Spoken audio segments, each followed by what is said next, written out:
Have you ever found an uptrend and after that a flat trend occurred, then you were confused about the next trend movement? Will it continue to rise or will the trend reverse? Don't worry, Gann box tool and a run indicator is the solution. Watch this video until finish. I have explained the run indicator strategy in my previous video.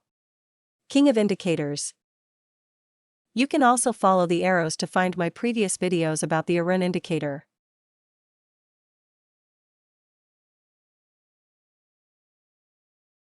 Let's discuss how to use the Gann box tool provided on the Quotex trading platform.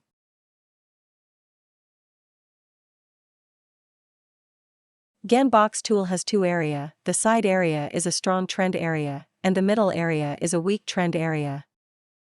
When the trend is moving up, the blue area is a continuation of the trend. This area is between the lines 0 and 0.25. When the trend is moving up, the red area is a reversal of the trend.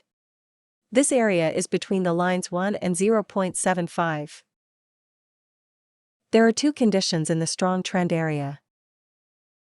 The first condition, when the chart is moving up in blue area, this situation shows a bullish signal or up signal. The second condition, when the chart fails to break through the blue area, this situation shows a bearish signal or down signal.